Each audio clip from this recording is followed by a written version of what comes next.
You know what I find interesting is how many people get research and development wrong. So R&D and the strategy to actually do successful research and development is not all that intuitive in terms of doing it. And then a lot of companies actually really struggle to do appropriate research and development.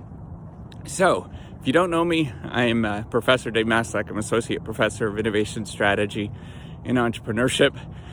And I created this whole reciprocity project to give back as much as I possibly can. There's so many people that help me out that I wanted to pay the favor for it and help you out. So this video is probably going to be geared towards people that are thinking of going into research and development. Hopefully they are going to be managers in some sort of firm or company that is doing research and development. I want to give you a couple of hints to think about research and development strategies.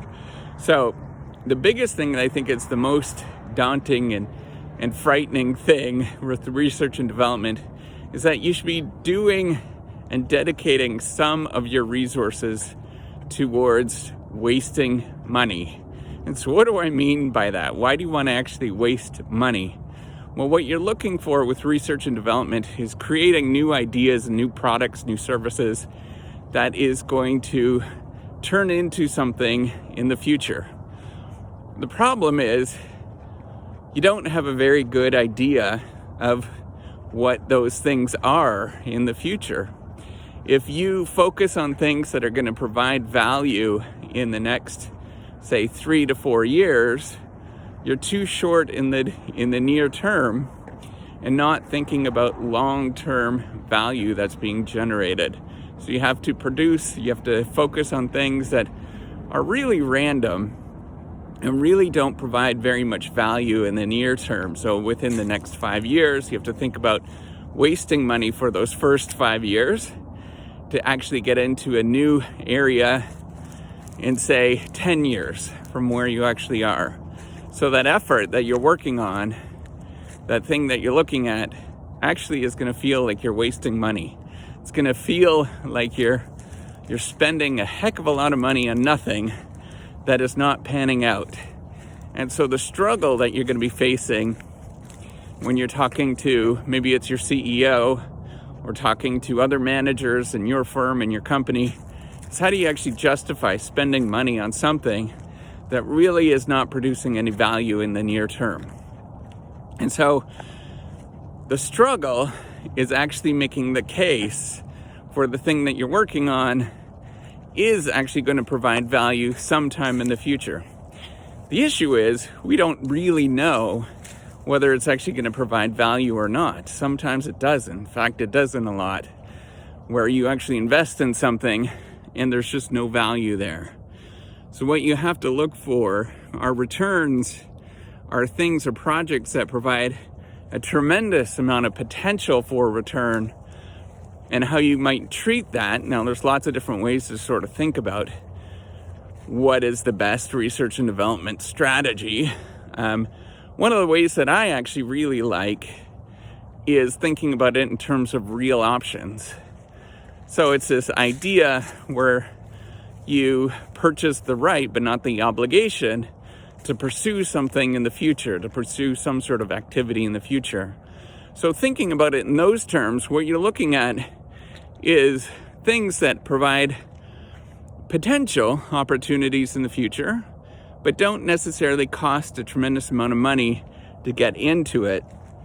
And by working on projects simultaneously, maybe it's several projects simultaneously, or what I like to sort of think about is projects that have sort of an overlapping theme, but can provide multiple different paths in the future. So they are very generative on the thing that you're working on. So it could be a very general purpose technology or some sort of innovation that is somewhat abstract that you can customize in the future when you sort of figure out what the product market fit is. So I want to point out, this is never easy to figure those things out. It takes a lot of effort. It takes a lot of working at it to find what that product market fit is on these things that are going to be stretching with what you're working on. So the things that are going to provide immediate value are not necessarily long-term projects. And so what you want to mix is working on some short-term projects that are going to provide some value in the immediate term, so immediate term within the next 5 years, and other long-term projects that are going to be feeling like you're wasting your money. And so the issue that you have to be focusing on is coming up with a marketing campaign for your research and development efforts within the firm to figure out how to sell it to other people to say that this is a worthwhile project to work on. And so a way you might want to think about it is that the technology that you're working on is going to be so substantial that it's going to provide extraordinary value. The problem is you just don't know what it's going to look like and how much value it's going to provide. So what I'd recommend is for you to think about ways of marketing within your firm to convince other people that actually makes sense to work on these things. It's going to feel impossible. It's going to feel very daunting to do that, but it's going to be a very wise strategy in the long run to waste some resources on projects, waste some resources on projects that are not going to go somewhere, and some projects will actually turn into something that's actually viable, a great solution of some sort. So if you look at what Alphabet or Google does, it's exactly what they do. It's a lot of what large companies actually do. What a lot of large companies do, I was talking about these general purpose technologies, is they often have a platform where they can leverage off of that platform and go into different directions. It's kind of like the general purpose technology.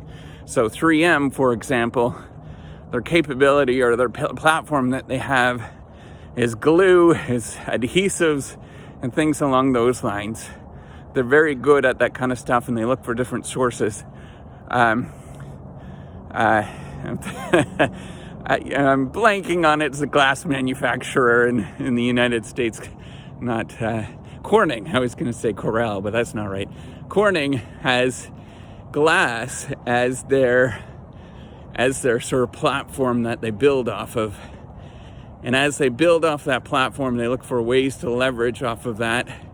They don't necessarily have to spend nearly as much money every time they work on something that is very innovative. They can leverage the sort of core knowledge that they have to do that. So, as you go and work on these research and development strategies, as you go into management roles, know that you got to figure out how to sell these things and figure out how to convince other people what it actually means to do something that's very innovative.